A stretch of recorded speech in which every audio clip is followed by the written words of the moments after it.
हरे कृष्णा। श्रीमद् भागवतम तीसरा स्कंद अध्याय 25 श्लोक संख्या 1, 2 and 3। इस आध्यात्मिक जगत में प्रवेश करने से पहले गुरु और गौरंग से कृपा की याचना करते हुए मंगलाचरण करेंगे ताकि हम जो अध्ययन कर रहे हैं उसका पूरा लाभ प्राप्त हो सके, जो कि है कृष्ण प्रेम की प्राप्ति। वंशी विभूषित करा नवनीरधाभा पीतांबर धरुणबिंब फल धरोष्ठात् पूर्णेन्दु सुंदर मुखात् हरविंद नेत्रात् कृष्णात् परं किमपि तत्त्व अहं न जाने। करारविंदे न पदारविंदम् मुखारविंदे विनिवेशयन्तं वटस्य पत्रस्य पुटे शयानं बालं मुकुन्दं मनसा स्मरामि। श्री कृष्ण गोविंद हरे मुरारी हे नाथ नारायण वासुदेव जिह्वे पिबस्व मृत्युमेतदेव गोविंद दामोदर माधवेति।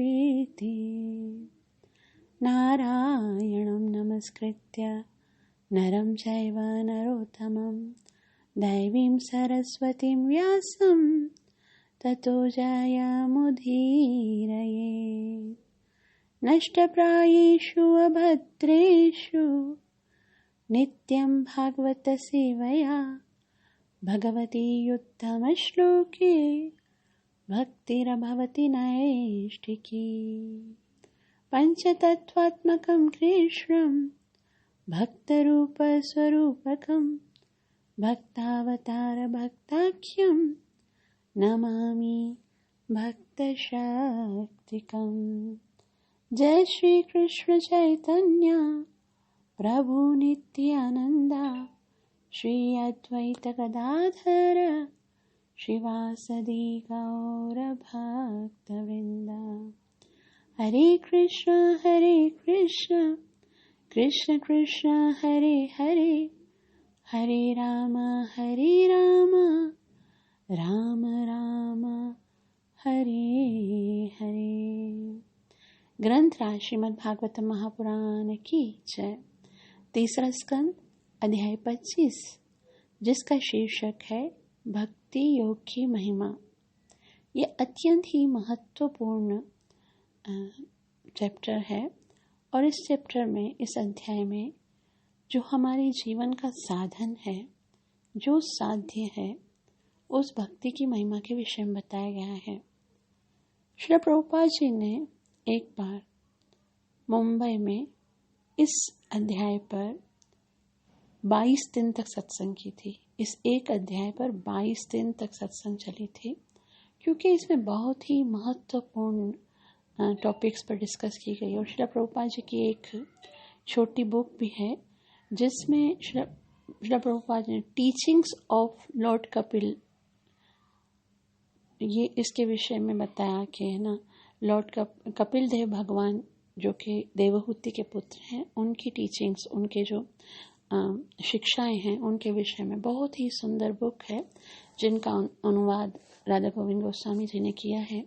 तो बहुत ही मुख्य ये टॉपिक है और हम पूरा प्रयास करेंगे कि इसको अच्छे से समझें और इसको समझकर अपने जीवन की जो शैली है उसको परिवर्तित करने का प्रयास करें। तो आज हम प्रारंभ कर रहे हैं भक्ति योग की महिमा। प्रथम श्लोक बहुत ही महत्वपूर्ण है, जो कि शौनक मुनि कह रहे हैं।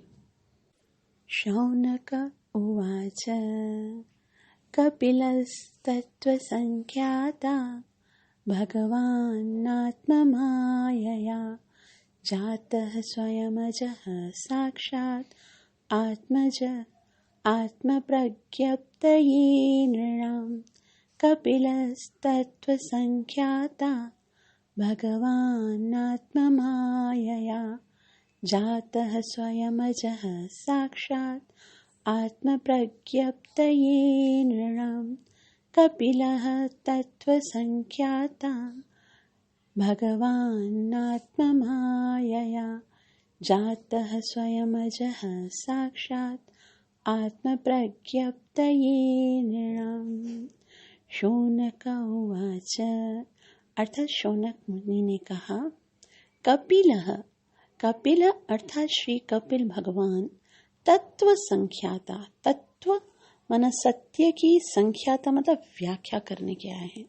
तो क्योंकि हम पहले जान चुके हैं कि कपिल देव का अवतार क्यों हुआ है, वो तत्व को बताने के लिए, तत्व सांख्य योग को बताने। सांख्य योग में क्या बताया जाएगा? तत्व, यह संपूर्ण ब्रह्मांड, इसमें जो सारे तत्व हैं। सांख्य मतलब प्रत्येक वस्तु को अलग अलग करके सही तरह से उसको डिस्क्राइब। तो संपूर्ण ब्रह्मांड में कितने तत्व हैं? वो 24 तत्व, यानी महत तत्व, उसके साथ साथ परम तत्व, और परम तत्व क्या है? भगवान, और भगवान के साथ जीव जो उसका अंश स्वरूप है। भगवान का स्वभाव, जीव का स्वभाव, सारे तत्व और उनके साथ जो जो भगवान के कार्य हैं, क्वालिटीज हैं, और इस तरह से भगवान क्या करेंगे, कपिल देव क्या करेंगे, सांख्य तत्व को के विषय में बहुत ही डिटेल से बताएंगे। कपिल तत्व संख्याता, और वो कौन है जो बताएंगे? भगवान आत्ममाया, वो साक्षात भगवान है। आत्ममाया मतलब अपनी अंतरंगा शक्ति से। अब बताया ये जाएगा कि कुछ भी हो, महत्त्व हो, जीव हो, भौतिक जगत हो, आध्यात्मिक जगत हो, या जितने भी लोक हैं, प्लैनेट्स हैं, ब्रह्मांड हैं, जो कुछ भी आत्म माया मतलब सब कुछ जो दिख रहा है या जो कुछ ब्रह्मांडों में है, वो सब भगवान की ही प्रकट की हुई वस्तु है ना। कुछ भी ऐसा नहीं है जो भगवान से अलग हो। सब कुछ भगवान की ही शक्ति है, चाहे वो कैसा भी हो। जो कुछ भी हमको दिखता है, जो नहीं दिखता है, जो सुना है, जो नहीं सुना है, जिसको समझ पा रहे हैं, जिसको नहीं समझ पा रहे हैं, आत्म माया जो कुछ भी है वो भगवान की ही शक्ति है। उसके अंदर भगवान ही तो शक्ति के स्वरूप में विद्यमान है, तभी तो वो कुछ कर सकता है। यदि उसके अंदर भगवान की शक्ति न होती तो फिर कोई भी वस्तु जो है वो कुछ नहीं कर सकती। और भगवान क्या करते हैं? जातः स्वयमजः साक्षात, जातः, जातः मतलब जन्म लिया भगवान ने, और स्वयमज यानी स्वयं ही, अज यानी अजन्म। स्वयं ही मतलब भगवान ने अपनी मर्जी से। इस दफा ये जो भगवान का, कपिल मुनि का जो अवतार है, उसको जाकर किसी ने प्रार्थना नहीं की कि भगवान संसार में बहुत अज्ञान बढ़ गया है, सांख्य तत्व को कोई समझ नहीं पा रहा है, तो आप आइए और समस्त तत्वों का ज्ञान दीजिए। नहीं, किसी ने भी नहीं बोला, प्रार्थना नहीं की थी। यहाँ तक कि कर्दम मुनि ने भी प्रार्थना केवल इसी बारे में की थी कि आप मैं ना विवाह करना चाहता हूँ, मुझे आपके रूप में पुत्र चाहिए, ऐसा उन्होंने नहीं बोला था। लेकिन स्वयमजः भगवान की अपनी मर्जी से, क्योंकि भगवान की इच्छा है कि जीव जिसको मनुष्य का स्वरूप प्राप्त हुआ है, साक्षात आत्म प्रज्ञप्यते, अजह, अजह का मतलब होता है अजन्मा। वो भगवान जो अजन्मा है, जिनका कभी जन्म नहीं होता। वास्तव में तो जीव का भी जन्म नहीं होता है ना। भगवान श्री कृष्ण भगवत गीता में कहते अजो नित्य शाश्वतो यम पुराणो। अजो है भगवान, जीव अजन्मा है, वो नित्य है और शाश्वत है। तो जब जीव ही अजन्मा है तो बोला भगवान कैसे जन्म ले सकते हैं। इसे भगवान ने बोला न जायते म्रियते वा कदाचिन नायम भूत्वा भवितावान भूय। न जायते, जीव कभी भी जन्म नहीं लिए हैं, कभी भी न जायते, कभी न जन्म लिया है, न लिया था और न ही कभी लेगा। जीव अजन्मा है। न जायते न म्रियते, न ही कभी जीव का मरण होता है। वास्तव में जन्म और मरण क्या है? सिर्फ इतना ही है कि जीव किसी विशेष शरीर के अंदर चला जाता है और उस शरीर का जन्म होता है तो एक अज्ञानता उस जन्म के साथ साथ जीव के अंदर आ जाती है और वो ये है कि वो स्वयं को वह देह समझने लगता है और जो दूसरे भी जितने जीव हैं वो उसको उसी देह समझकर उस को समझते हैं जन्म हो गया उसका। और जब उस देह को वो छोड़ देता है तो लगता है कि उसकी मृत्यु हो गई। आत्मा की मृत्यु नहीं होती, वो तो यूं है समझो कि कुछ समय के लिए आत्मा को एक वस्त्र दिया गया, जैसे भगवान कहते हैं ना भगवत गीता में वासांसि जीर्णानि यथा विहाय। कुछ समय के लिए एक कॉस्ट्यूम दिया गया कि आपको ये समय तक ये वाला ड्रेस पहनना है और हम ये शरीर को ही वास्तविकता समझ बैठे, जैसे हम इस वस्त्र को ही शरीर या अपना आप समझने लगे। वरना मरना कोई बुरी बात है भी नहीं, है ना। अगर देखो आपको अगर कोई ऐसा कॉस्ट्यूम दिया जाए जो देकर आपको ये कहा जाए कि भाई ये कॉस्ट्यूम आपको 200-300 साल तक पहनना है, तो ये खुशी की बात तो नहीं है ना। ये तो दुख की बात है कि इतना समय तक इस कॉस्ट्यूम को घसीटना पड़ेगा। या कोई अगर कोई है ना मूवी है उसमें आपको एक कैरेक्टर दिया जाए कि भाई ये कैरेक्टर आपको इतना 100 साल तक घसीटना है, तो रोज रोज कुछ नया करने को मिलना चाहिए ना। और जैसे जैसे आप अच्छे कार्य करते हो तो आपका प्रमोशन होना चाहिए। तो ये जो प्रमोशन है वास्तव में अलग अलग योनियों से आगे बढ़ने के बाद यहाँ पर एक शब्द लिखा है आत्म प्रज्ञप्तये निर्णाम। आत्म प्रज्ञप्तये का मतलब होता है दिव्य ज्ञान का विस्तार करने के लिए। भगवान क्यों आए हैं? भगवान दिव्य ज्ञान प्रदान करने के लिए, आत्म ज्ञान देने के लिए। किसको? निर्णाम। निर्णाम मतलब मानव जाति के लिए। वैसे तो भगवान कहते हैं कि समूहम सर्वभूतेषु, वे समस्त जीवों के साथ एक जैसा हूँ और ये सारे जितने भी जीव हैं वो ममैव अंश जीवलोक है। लेकिन फिर भी मनुष्यों के प्रति भगवान का अथाह स्नेह है और जब भी भगवान ज्ञान देने के लिए आते हैं तो किसी मनुष्य का ही चयन करते हैं, है ना। कभी हमने नहीं देखा कि भगवान ने किसी कुत्ते, बिल्ली या फिर कोई दूसरे पशुओं को ज्ञान दिया, क्योंकि भगवान जानते हैं कि उस अवस्था में वो ज्ञान को समझने के योग्य नहीं है। इसलिए भगवान ने स्पेशल यहाँ पर निर्णाम शौनक मुनि ने यहाँ पर लिखा है, क्योंकि एक मनुष्य ही है, ये मनुष्य योनि ही है जो इस आत्मज्ञान को समझने के लिए योग्य है। जितने भी शास्त्र हैं, जितने भी वेद हैं, जितने भी उपनिषद हैं, वो केवल मनुष्य के लिए ही हैं ताकि वो अपने जीवन के वास्तविक लक्ष्य को समझकर, अब क्योंकि इतना प्रमोशन हो गया, 84 लाख योनियों को गुजार कर आज ये मनुष्य का देह प्राप्त हो गया। अब इसमें सिर्फ थोड़ी सी मेहनत करके अपने जीवन के वास्तविक लक्ष्य को प्राप्त किया जा सकता है। इसलिए भगवान को भी दया आती है। इसलिए यहाँ पर लिखा जातः स्वयं अजः साक्षात आत्म प्रज्ञप्तये निर्णाम। वो स्वतः आ गए कि ये मेरे बच्चे, ये जो जीव आत्मा है वो तो ज्ञान प्राप्त करने के लिए कभी इच्छा ही नहीं करेंगी। तो वो नहीं करेंगी इसका मतलब ये तो नहीं है कि मैं अपनी करुणा को भी कम कर दूं, मैं ही जाता हूँ। मैं खुद ही चला जाता हूँ, भगवान खुद ही आ रहे हैं। और भगवान ने जो इस संसार में सांख्य तत्व का ज्ञान देने के लिए आ रहे हैं, उन्होंने मनुष्यों के लिए स्पेशल अपनी करुणा से ही अवतार लिया है। अनुवाद देखिए। श्री शौनक ने कहा, यद्यपि पूर्ण पुरुषोत्तम भगवान अजन्मा है, किंतु उन्होंने अपनी अंतरंग शक्ति से कपिल मुनि के रूप में जन्म धारण किया। वे संपूर्ण मानव जाति के लाभार्थ दिव्य ज्ञान के विस्तार करने के लिए अवतरित हुए। श्रील प्रभुपाद की जय। श्रील प्रभुपाद, यहाँ पर श्रील प्रभुपाद जी बहुत ही सुंदर रीति से तात्पर्य बताएंगे। श्रील प्रभुपाद जी कहते हैं, आत्म प्रज्ञप्तये शब्द इस बात का सूचक है कि भगवान मानव जाति के लिए लाभार्थ दिव्य ज्ञान प्रदान करने के लिए अवतीर्थ हुए हैं।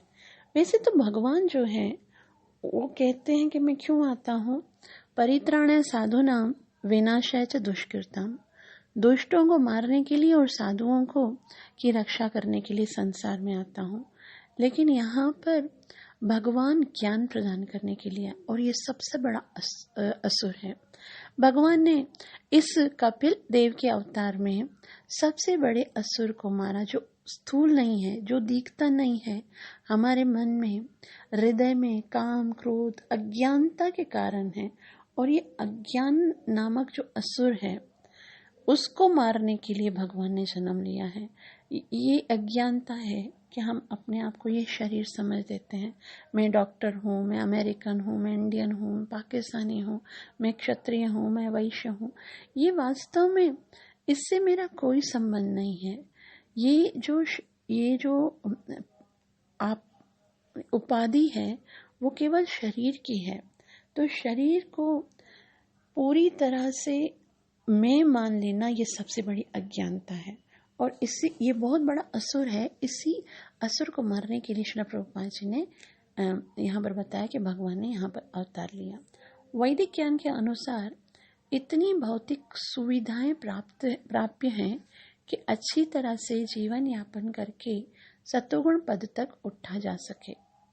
तो वैदिक ज्ञान में इतना सरल तरीके से बताया गया है कि ताकि जीवन भी अच्छी तरह से व्यापन हो जाए और फिर सत्वगुण तक उठा जाए। सत्वगुणी होने पर मनुष्य का ज्ञान व्यापक होता है। रजोगुणी होने पर कोई ज्ञान नहीं हो पाता, क्योंकि रजस का अर्थ है भौतिक भोगों की इच्छा। तमोगुणी होने पर ना तो ज्ञान होता है और ना किसी प्रकार का सुख भोग ही होता है, क्योंकि यह जीवन पशु तुल्य बन जाता है। आज देखा जाए तो मनुष्यों का जीवन भी पशु तुल्य हो गया है।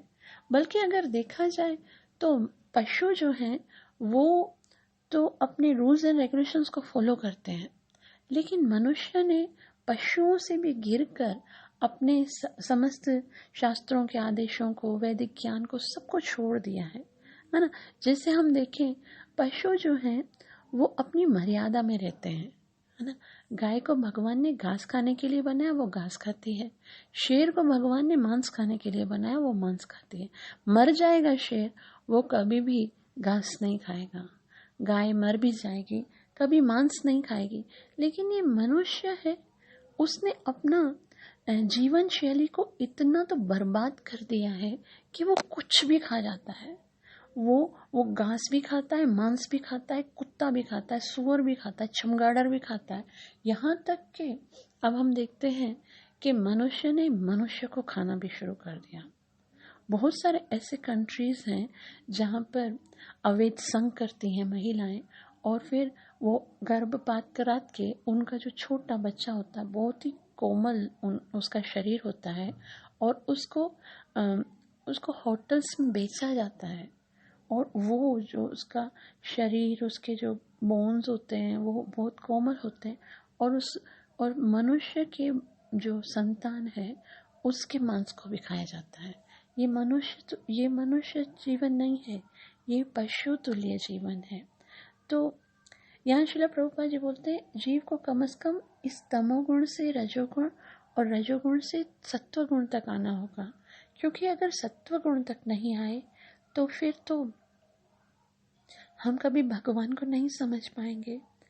आगे श्री प्रभुपाद जी कहते हैं, वेदों का उद्देश्य मनुष्य के तमोगुण से सत्वगुण पद की ओर ले जाना है। सत्वगुण को प्राप्य मनुष्य ही आत्मज्ञान अथवा दिव्य ज्ञान को समझ सकता है। सामान्य पुरुष इस ज्ञान को नहीं समझ सकता, क्योंकि इसके लिए परंपरा आवश्यक है। फलतः यह ज्ञान या तो स्वयं पूर्ण पुरुषोत्तम भगवान द्वारा उनके प्रामाणिक भक्त द्वारा व्याख्या या उनके प्रामाणिक भक्त द्वारा विख्यात होता है। यहाँ पर शौनक मुनि यह भी कहते हैं कि श्री भगवान के अवतार कपिल ने दिव्य ज्ञान का विस्तार करने के लिए ही जन्म धारण किया। मात्र इतना ही जान लेना कि मैं पदार्थ हूँ, अपितु पदार्थ नहीं अपितु आत्मा हूँ। अहम ब्रह्मास्मि, मैं ब्रह्म हूँ, आत्मा, तथा उसके कार्यकलापों को जान पाने के लिए पर्याप्त नहीं है। तो भगवान के आने से पहले भी लोग जानते थे कि मैं मनुष्य, मैं शरीर नहीं हूँ, मैं आत्मा हूँ। लेकिन श्रील प्रभुपाद जी बोले इतना जान लेना काफ़ी थोड़ी है कि जीव जो है वो आत्मा है, ये शरीर नहीं है। मनुष्य को ब्रह्म के कार्यकलापों की स्थिति को भी कार्यकलापों में स्थित होना चाहिए। इन कार्यकलापों का ज्ञान स्वयं श्री भगवान द्वारा व्याख्यात होता है। ऐसे दिव्य ज्ञान को मानव समाज ही समझ सकता है, पशु समाज नहीं, जैसा कि यहाँ पर निर्णाम अर्थात मनुष्य के लिए शब्द के द्वारा सूचित है। मनुष्य नियमित जीवन के लिए बना है। पशु जीवन में भी स्वाभाविक नियम है, किंतु यह शास्त्र में वर्णित या अधिकारियों द्वारा निर्दिष्ट नियम जीवन के समान नहीं होता है। मानव जीवन ही नियमित जीवन है। पशु जीवन नियमित नहीं है। केवल नियमित जीवन में ही दिव्य ज्ञान को समझा जा सकता है। हम देखते हैं बहुत सारे मनुष्य ऐसे हमें जीवन में मिलते हैं जिनसे हम पूछते हैं कि भाई आपने शास्त्र पढ़ा है, कोई गीता भागवतम कभी आपने उसको अध्ययन किया है? तो बोलते नहीं, हमने शास्त्र तो नहीं पढ़ा, लेकिन हम अपराध नहीं करते हैं, हम किसी का दिल नहीं दुखाते हैं, कोई ना कोई मालिक है, हम उसको मानते हैं और हम एक सरल जीवन जी रहे हैं। तो हमें ये सब शास्त्र पढ़ने की आवश्यकता भी नहीं, समय भी नहीं। लेकिन ये बिल्कुल ढोंग है। जब तक जीव अपने शास्त्रों को नहीं पढ़ता है, तब तक उसे अपने वास्तविक लक्ष्य के बारे में, भगवान के बारे में कुछ भी पता नहीं चलेगा। केवल मानसिक कल्पना थोड़े है कि सुन लिया किसी टीवी में कोई सीरीज में सबका मालिक एक है और हम मान गए भाई हाँ ठीक है, सबका मालिक वो है, चाहे अल्लाह हो, चाहे राम हो, चाहे रहीम हो, चाहे कृष्ण हो, कोई भी है ऊपर चला रहा है। और हमको क्या करना है? हमको केवल अपने कार्य करने हैं। बस मैं कार्य कर रहा हूँ ईमानदारी से तो समझो कि मैं सफल हूँ। ऐसा बिल्कुल नहीं है। केवल कार्य करना ही जीवन नहीं है। उस कार्य को उस भगवान के निमित्त करना जिसने मुझे ये जीवन दिया है, उसको जानना, उसकी सेवा करना, उसका नाम जप करना, उससे प्रेम करना, ये है मनुष्य जीवन। वरना कार्य तो अपना ईमानदारी से पशु भी करते हैं, बल्कि अगर देखा जाए तो पशु ज़्यादा ईमानदारी से कार्य करते हैं, क्योंकि उनके पास चीटिंग करने की बुद्धि नहीं है। लेकिन मनुष्य जो है, श्रील प्रभुपाद जी वापस से बता रहे हैं कि पशु जीवन में हम कभी भी आध्यात्मिकता को नहीं समझ सकते। मानव जीवन ही नियमित जीवन है, पशु जीवन नियमित जीवन नहीं है। केवल नियमित जीवन में ही दिव्य ज्ञान को समझा जा सकता है। मतलब जब तक हमारा जीवन नियमित नहीं है, तब तक तो हम मनुष्य ही नहीं है। क्या भक्त बनेंगे? ना, भक्त बनने के लिए सबसे पहले अपने जीवन को नियमित करना है, नियमों अनुसार चलाना है। क्या खाना है, क्या नहीं खाना है, कब सोना है, कब उठना है, कैसे जीवन को व्याप्त करना है, पहले इस नियम को जानेंगे, उसके बाद दिव्य ज्ञान प्राप्त करने की योग्यता प्राप्त करेंगे। इतना कहने के उपरांत शौनक मुनि कौन है, याद है ना आपको? उग्रश्रवा जी, और वो भृगु ऋषि के वंशज हैं और ये बहुत ही वयोवृद्ध हैं, ज्ञान वृद्ध हैं। और ये जो 88,000 ऋषि हैं ना, उन सबके गुरु हैं। 88,000 ऋषियों को कोई भी बात कहनी होती थी तो वो स्वयं नहीं कहते थे, शौनक मुनि उनके बिहाफ पे कहते थे। कोई भी प्रश्न पूछना होता था तो जैसे अभी क्योंकि कर्दम मुनि गए, उन्होंने भगवत प्राप्ति कर ली, उनको मुक्ति प्राप्त हुई, उन्होंने अपना मन पूरा भगवान के अंदर लगाया, तो अब वो पूछना चाह रहे हैं कि कर्दम मुनि तो चले गए, लेकिन उनके जाने के बाद जो कपिल देव हैं, उन्होंने जो माता को ज्ञान दिया वो हमें बताइए। क्योंकि भगवान ने तो मनुष्यों के कल्याण के लिए क्यों जन्म लिया था? जातः स्वयमजः साक्षात आत्म प्रज्ञप्तये नृणाम, जीवों की आत्मज्ञान प्रदान करने के लिए जो भगवान ने करुणा करके जो ज्ञान दिया था, उसको सुनने की बड़ी तीव्र इच्छा हो रही है। आगे कहते हैं, न ह्यस्य वर्ष्मणः पुंसां वरिम्रः सर्वयोगिनां विष्णुतौ श्रुतदेवस्य भूरि तृप्यन्ति मे सवा। न ह्यस्य वर्ष्मणः पुंसां वरिम्रः सर्वयोगिनां विश्रुतौ श्रुतदेवस्य भूरि तृप्यन्ति मे सवा। न ह्यस्य वर्ष्मणः पुंसां वरिम्रः सर्वयोगिनां विष्णुतौ श्रुतदेवस्य भूरि तृप्यन्ति मे सवा। शौनक मुनि कह रहे हैं, न ह्यस्य वैष्मणः पुंसां, मतलब उनसे, न ह्यस्य, न ही मन निसंदेह, अस्य मन उनके विषय में। ये भगवान ही स्वयं अपने विषय में बताने आए हैं, अपने आध्यात्मिक ज्ञान को प्रदान करने के लिए आए हैं। तो उनसे बढ़कर वरिष्मणः सर्वयोगिनां, वो तो सब योगियों में सबसे श्रेष्ठ हैं, सभी पुरुषों में सबसे श्रेष्ठ हैं, और उनसे अधिक तो कोई और हो ही नहीं सकता, उनसे अधिक तो कोई और अच्छे तरीके से आत्मज्ञान को दे ही नहीं सकता। तो हमें बहुत इच्छा हो रही है, विश्रुतौ श्रुतदेवस्य, विश्रुतौ सुनने में, श्रुतदेवस्य वेदों के स्वामी, वेदों का जो स्वामी है, भूरि तृप्यन्ति मे सवा, भूरि यानी बार बार सुनने पर भी, जो इन वेदों के शास्त्रों के विषय में सुनते रहते हैं, भूरि मतलब ऐसा नहीं है कि हम पहली बार भगवान की इन बातों को सुन रहे हैं, लेकिन न तृप्यन्ति में अस्वः, हमारा जो तृप्त मन है वो तृप्ति नहीं हो रहा। असवा का मतलब होता है इंद्रियां तृप्त नहीं हो रही। अगर देखा जाए तो श्रवण तो केवल कानों से सुना तो केवल कानों से जाता है, लेकिन ये हमारी इंद्रियां तृप्त नहीं हो रही। मतलब हमारी सारी इंद्रियां, अभी जब आप श्रवण करा रहे हो ना, तो कान बनकर सुन रही हैं, और सुनते सुनते सुनते उनकी इच्छा और भी प्रबल होती जा रही है। हमने वैसे तो अभी हम देखें कि कितनी बार हमने राम कथा सुनी है, कृष्ण कथा सुनी है, कृष्ण की लीलाएं हैं, माखन चोरी की लीला है, या दामोदर की लीला है, या गोवर्धन धारण करने की लीला कितनी दफा सुनी है।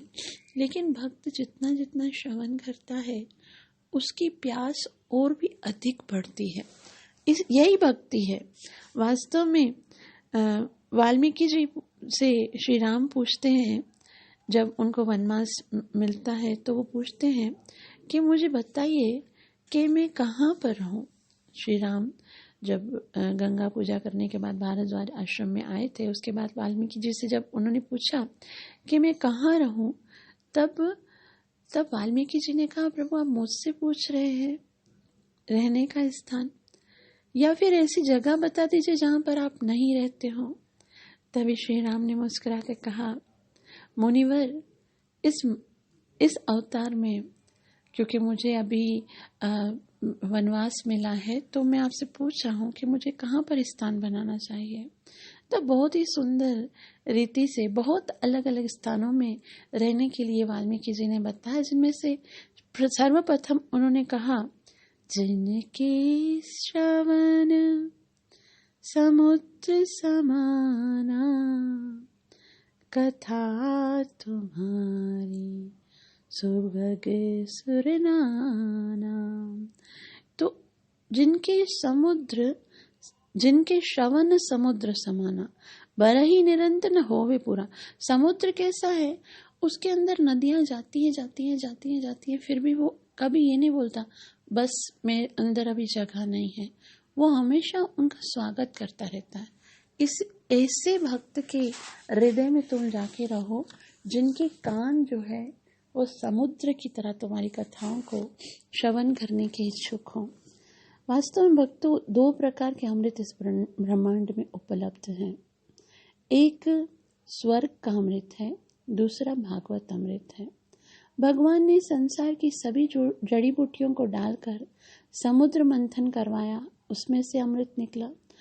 वो अमृत देवताओं को पान कराया, परंतु उस अमृत को पान करने के उपरांत देवता अमर नहीं हुए। इसलिए वही जो देवता हैं वो अमर नहीं होते, लेकिन उन्हीं भगवान ने कलयुग के जीवों का उद्धार करने के लिए वेदव्यास जी के रूप में आकर समस्त शास्त्रों और वेदों को मंथन करके उनमें से श्रीमद् भागवतम रूपी अमृत प्रकट किया। वो अमृत जो स्वर्ग के देवताओं ने पिया, उससे वो तो अमर नहीं हुए, लेकिन इस अमृत का पान करके व्यक्ति सदा सदा के लिए अमर हो जाता है। और ज्वलंत प्रमाण है महाराज परीक्षित। महाराज परीक्षित को 7 दिन में तक्षक सर्प के डसने के उपरांत मर जाने का श्राप मिला था, परंतु भागवत सुनकर वो आज तक अमर है ना। तो ये भागवत जो है वो इसको श्रवण करना सबसे महान कार्य है। इसीलिए तो 88,000 ऋषि मुनि, 88,000 ऋषि एक ही काम कर रहे हैं। वो उस नैमिषारण्य के स्थल पर आकर केवल कथा सुन रहे हैं, क्योंकि वास्तव में भगवान की कथा श्रवण करना ही सबसे मुख्य काम है। वरना परीक्षित महाराज को इतने सारे ऋषियों ने और स्वयं सुखदेव गोस्वामी ने ये क्यों कहा, चलो ठीक है थोड़ी देर कथा सुनो, थोड़ी देर आप संकीर्तन करो, थोड़ी देर आप सेवा करो, ताकि है ना आपका मन लगा रहे भगवान में। नहीं, कुछ नहीं करो। सुखदेव गोस्वामी ने बताया कि सुखदेव गोस्वामी से जब परीक्षित महाराज ने पूछा, बताइए मुझे कि मुझे क्या करना चाहिए। पुरुषस्य यस्य यत् कारम मरण सय, वो व्यक्ति जिसकी मृत्यु होने वाली है उसको क्या करना चाहिए? केवल कथा श्रवण करनी चाहिए, क्योंकि परम लक्ष्य क्या है? परम लक्ष्य है कृष्ण प्रेम। और जो वास्तविक मनुष्य का जो लक्ष्य है वो क्या है? कृष्ण प्रेम। और कृष्ण प्रेम केवल श्रवण करने से मिलेगा। इस जीवन में मनुष्य का सबसे बड़ा कर्तव्य है कृष्ण के विषय में श्रवण करना, जो ये 88,000 ऋषि कर रहे हैं, जो कि परीक्षित महाराज कर रहे हैं। और यही प्रमाण है, ये भागवत प्रमाण है, जो भागवत घोषणा करता है, नाम संकीर्तनम यस्य सर्व पापय प्रणाशनम। उसी भागवत में केवल भगवत कथा श्रवण करने पर ही बल दिया गया है। कोई सोच सकता है कि सुनकर क्या कुछ करना भी होगा? नहीं, करना कुछ नहीं है। कथा श्रवण करना सबसे बड़ी सेवा है। ऐसा नहीं है कि 88,000 जो ऋषि मुनि हैं उनको बोला कि भाई अभी तुमको कथा सुना दी, अभी जाओ डीटी वर्शिप करो, कुछ करो, साधना करो। नहीं, कुछ नहीं करना। आपको युगों तक बैठकर कथा ही सुननी है। 1,000 साल का तो वहाँ पर आयोजन किया गया था। पर जब कभी शुद्ध भक्तों की संगति हो तो सब कुछ छोड़कर केवल श्रवण करना चाहिए। श्रवण करना ही भगवान के चरणों में प्रेम प्रदान कर सकता है।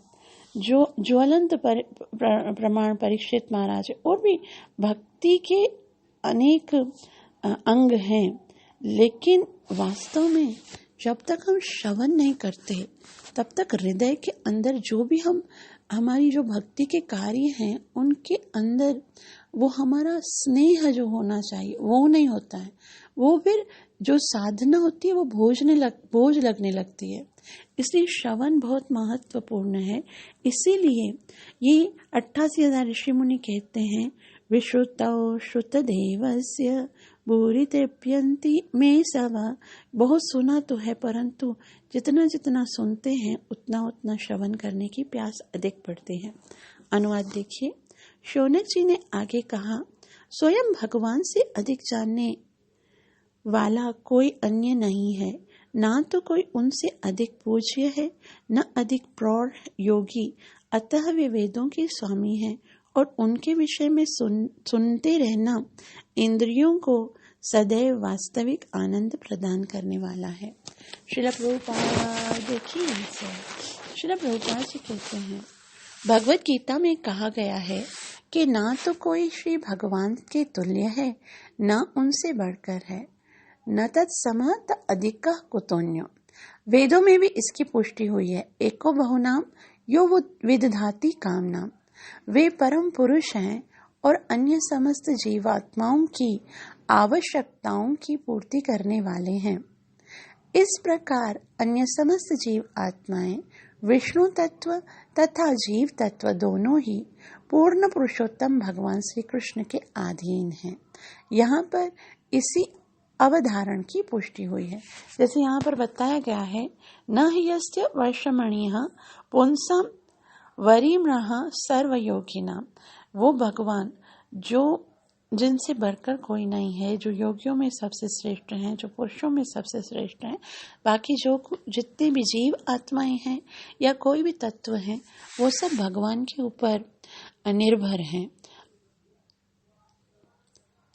तो यहाँ श्री प्रभुपाद जी कहते हैं कि न ह्यस्य वर्षमणि पुंसः, जीव आत्माओं से कोई भी परम पुरुष से बढ़कर नहीं है, क्योंकि कोई भी उनसे अधिक धनवान, विख्यात, बली, सुंदर, ज्ञानवान या वैराग्यवान नहीं है। उन्हीं गुणों के कारण वे समस्त कारणों के कारण स्वरूप परमात्मा हैं। योगियों को आश्चर्यजनक चमत्कार कर दिखाने की बहुत गर्व होता है, किंतु वे पूर्ण पुरुषोत्तम भगवान की समता नहीं कर सकते। जो कोई भी परमात्मा से संबंध होता है उसे प्रथम कोटि का योगी स्वीकार किया जाता है। योगी नाम अपि सर्वेषां मद्गतेनान्तरात्मना श्रद्धावान भजते यो मां समे युक्त तमामता। श्री प्रभुपाद जी बता रहे हैं कि योगियों में भी जो सबसे उच्च कोटि का योगी कौन सा है, जो कि परमात्मा के साथ जिसका संबंध होता है। बाकी अगर योगी कोई चमत्कार दिखाते हैं तो वो कोई बड़ी बात नहीं है। जो कोई भी परमात्मा से संबंध होता है उसे प्रथम कोटि का योगी स्वीकार किया जाता है। भले ही भक्तगण परमेश्वर के समान शक्तिशाली न हो, किंतु भगवान के निरंतर साहचर्य से वे भगवान की तरह हो सकते हैं। कभी कभी तो वो भगवान से भी अधिक शक्तिशाली बन जाते हैं। निसंदेह यह भगवान द्वारा दिया गया अनुग्रह होता है। अब यहाँ श्रील प्रभुपाद जी बोलते हैं, भक्ति करने से कोई भगवान के तुल्य नहीं हो जाता है, लेकिन भगवान का अनुग्रह इतना हो जाता है भक्त के ऊपर कि कभी कभी तो भगवान से बढ़कर होते हैं। जैसे हम देखते हैं अम्बरीश ऋषि भगवान के बहुत ही शुद्ध भक्त थे। उनके ऊपर जब दुर्वासा ऋषि जब आए थे और उन्होंने कृत्या को भेजा था, तब भगवान की शक्ति, भगवान का सुदर्शन चक्र उसके रक्षा के लिए आ गया था। और वो परेशान हो गए थे, योगी थे बहुत बड़े, परेशान हो गए थे। हालांकि अम्बरीश मुनि ने तो कोई अपनी शक्ति दिखाई नहीं, उनकी भगवान की सारी शक्तियां उनकी सुरक्षा करने के लिए आ जाती हैं। जो भगवान के प्रेमी भक्त होते हैं, वो भगवान का अनुग्रह होता है। यहाँ पर वरीम्रः शब्द का भी प्रयोग हुआ है, ये बताया गया ना, वरीम्रः सर्वयोगिनां, जिसका अर्थ है समस्त योगियों में सर्वाधिक शक्तिमान। कृष्ण के मुख से सुना वास्तविक इंद्रिय सुख, कृष्ण के मुख से सुनना वास्तविक इंद्रिय सुख है, इसीलिए वे गोविंद कहलाते हैं। क्योंकि वे अपने शब्दों, उपदेशों, आदेशों से अपने से ही संबंधित प्रत्येक वस्तु से इंद्रियों को जीवंत बना देते हैं। वे जो कुछ भी आदेश देते हैं वह दिव्य पद से रहता है और ये उपदेश परम होने के कारण उनसे अभिन्न होता है। श्री कृष्ण से या उनके अंश से या कपिल जैसे अंश के द्वारा श्रवण करना इंद्रियों को अत्यंत रुचिकर लगता है। श्री प्रभुपाद जी आगे बहुत ही मुख्य बात बताते हुए कहते हैं, भगवत गीता को अनेक बार पढ़ा या सुना जा सकता है क्योंकि यह परम आनंद प्रदान करने वाला ग्रंथ है। अतः कोई जितना ही भगवत गीता को पढ़ता है उतना ही उसे पढ़ने तथा समझने की भूख जागृत होती है और हर बार नया प्रकाश प्राप्त होता है। दिव्य संदेश की यही प्रकृति है। इसी प्रकार का दिव्य सुख श्रीमद् भागवतम से भी प्राप्त होता है। हम जितना ही भगवान की महिमा के विषय में सुनते हैं तथा कीर्तन करते हैं उतना ही हम सुखी होते हैं। ये कारण है, श्री प्रभुपाद जी बताते हैं कि जीव सुख चाहता है और जब उसे ये समझ में आ जाता है कि सुख इन भौतिक वस्तुओं में नहीं है, केवल भगवान के प्रति आकर्षित होने में है। भगवान प्राप्त हो जाएंगे, उसके बाद क्या सुख मिलेगा वो तो कोई नहीं जानता है। शौनक मुनि आगे कहते हैं, यद्यद्विदते भगवान स्वच्छन्दात्मात्ममायया तानि मे श्रद्धधानस्य कीर्तन्यान्यनुकीर्तय। यद्यद्विदते भगवान स्वच्छन्दात्मात्ममायया तानि मे श्रद्धधानस्य कीर्तन्यान्यनुकीर्तय। यद्यद्विदते भगवान स्वच्छन्दात्मात्ममायया तानि मे श्रद्धधानस्य कीर्तन्यान्यनुकीर्तय। यद यद विद्धते भगवान, यद यद मतलब जो विद्धते मतलब करते हैं भगवान, वो भगवान जो लीलाएं करते हैं। कौन से भगवान? स्वच्छंद आत्मा। स्वच्छंद आत्मा मतलब आत्म इच्छा से पूर्ण स्वतंत्र। वास्तव में भगवान को इस संसार में आने का कोई प्रयोजन नहीं है। कोई भगवान को विवश नहीं करता है कि आपको इस संसार में आना है, लीलाएं करनी है। भगवान स्वच्छंद हैं। भगवान वो स्वतंत्र हैं। समस्त कार्यों को वो अपनी इच्छा से करते हैं। जीव स्वतंत्र नहीं है, इसलिए हम सब बद्ध जीव हैं, है ना। हम देखें कि हमारे ऊपर अनेकों बंधन हैं। जीव आत्मा है और आत्मा के ऊपर मन का बंधन है, मन के ऊपर बुद्धि का बंधन है, बुद्धि के ऊपर शरीर का बंधन है, शरीर के ऊपर माता पिता का बंधन है और साथ में पति पत्नी पुत्र संतान सबका बंधन है। जीव हजारों जीव में भगवान का ही अंश है, स्वतंत्र है, परंतु इस शरीर में आने के कारण बहुत सारे बंधनों के अंदर बद्ध है। वो जीव मुक्त नहीं है। लेकिन जब जीव भगवान जो कि क्या है, भगवान स्वच्छंद आत्मा, वो भगवान स्वच्छंद हैं। वो आत्म माया अपनी अंतरंगा शक्ति से जो लीलाएं करते हैं, भगवान की इन कथाओं से को श्रवण करने से हम भी इन बंधनों से मुक्त होकर भगवत प्राप्ति कर सकते हैं। इसलिए शौनक मुनि कहते हैं, यद्यद्विदते भगवान स्वच्छन्दात्मात्ममायया तानि में श्रद्धधानस्य, कि तानि में श्रद्धधानस्य अर्थात इन वे सब जो हैं वो हमको श्रद्धदानस्य बहुत ही श्रद्धा के साथ हम भगवान के इन कार्यकलापों को श्रवण करना चाहते हैं। श्रद्धा कीर्तन्यात, इसीलिए यही जो भगवान की लीलाएं हैं वही श्रवण करने के योग्य हैं। कीर्तन्यान अनुकीर्तय, मतलब वास्तव में यही भगवान की जो लीलाएं हैं, भगवान की जो महिमा है वही सुनने के लिए लायक है, वही सुननी चाहिए, उन्हीं का कीर्तन करना चाहिए। भगवान ने जो ये कान दिए ना, कान, वो सिर्फ भगवान की महिमा को श्रवण करने के लिए दिए। कान कचरे, जो संसार का कचरा है ना, वो कान में नहीं डालना चाहिए कि उसने ये किया, उसने। हम लोग क्या करते हैं, बहुत खुश होते हैं दूसरों के विषय में श्रवण करके। जो दूसरे लोग कार्य करते हैं, अपराध, दूसरों के अपराधों को सुन करके अच्छा लगता है, लेकिन ये अपराध अपने कान में कभी नहीं डालने चाहिए, क्योंकि जो जैसा जैसा जीव सुनता है ना वैसा वैसा बनता जाता है। अगर हम संसार की निंदा सुनेंगे ना तो हम भी ऐसे ही खराब बनते जाएंगे, और अगर हम भगवान की महिमा को सुनेंगे तो हमारे अंदर देवताओं के जैसे गुण आएंगे। इसलिए यहाँ पर बताया गया है कीर्तन यानु कीर्तयः।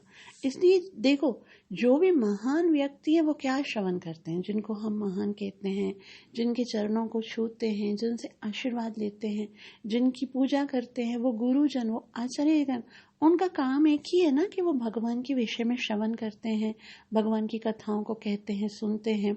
इसीलिए वो इतने पूजनीय हो जाते हैं जितने के, जैसे हमारे गुरुजन हैं। गुरु क्यों है? क्योंकि भगवान के विषय में बोलता है, भगवान के विषय में श्रवण करता है, इसीलिए वो भगवान के तुल्य बन जाता है ना। यस्य प्रसादात् भगवत प्रसादात् यस्य प्रसादात् न गतो कुतोपि। वो प्रसन्न हो गए, समझो भगवान की कृपा है। अगर गुरु प्रसन्न नहीं हुए, मतलब फिर तो उसको कभी भगवत प्राप्ति ही नहीं होगी, भगवान प्रसन्न नहीं होंगे। तो यहाँ पर ये बताया जा रहा है कि जीव का कीर्तन यानु कीर्तया, कि उसी भगवान के विषय में बताइए, भगवान कपिल ने, देव ने जो उपदेश किए उनको सुनाइए, क्योंकि यही केवल सुनने के योग्य हैं। अनुवाद। अतः कृपया उन भगवान के समस्त कार्यकलापों एवं लीलाओं का संक्षेप में वर्णन करें जो स्वतंत्र हैं और अपनी अंतरंग शक्ति से इस सारे कार्यकलापों को संपन्न करते हैं। श्रील प्रभुपाद की जय। श्रील प्रभुपाद जी कहते हैं यहाँ पर अनुकीर्तय शब्द अत्यंत महत्वपूर्ण है, जिसका अर्थ है वर्णन को समझना, किसी प्रकार का कल्पित मनोरथ उत्पन्न न करना, केवल अनुरक्षण करना। मतलब शौनक मुनि ने सूत गोस्वामी से प्रार्थना की कि उन्होंने अपने गुरु सुखदेव गोस्वामी से भगवान द्वारा अपनी अंतरंग शक्ति के बल पर प्रकट की गई जिन दिव्य लीलाओं के विषय में सुना हो, उन्हें उसी रूप में सुनाइए।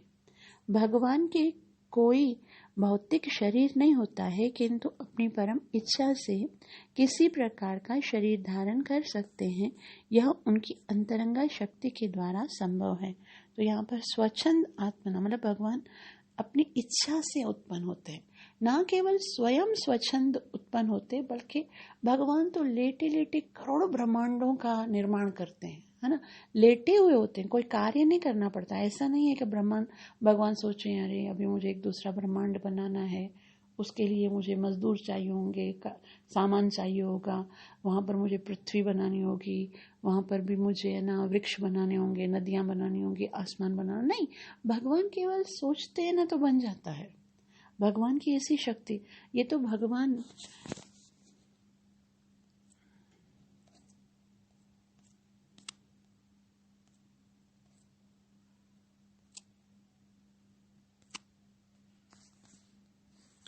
इस भौतिक जगत में भी जब आते हैं तो मथुरा में जब जरासंध आक्रमण होता है, भगवान रात को सोते सोते सारे मथुरा वासियों को, सारे सो रहे होते हैं, ऐसा नहीं है कि सब जागे हुए हैं कार्य कर, नहीं, भगवान समुद्र के बीच में इतनी सुंदर द्वारिका का निर्माण करते हैं। और जब द्वारिका का निर्माण हो जाता है तो सारे मथुरा वासियों को सोए सोए, सब सोए होते हैं, वो पलंग के साथ, सबका अपना अपना महल होता है और उस महल के अंदर उनको बिठा देते हैं। तो भगवान के लिए ये सब कार्य करने के लिए कोई विशेष बात नहीं है। भगवान सोते सोते ब्रह्मांडों को बनाते हैं, उनको सस्टेन करते हैं, उनके अंदर समस्त जीवों का पालन करते हैं।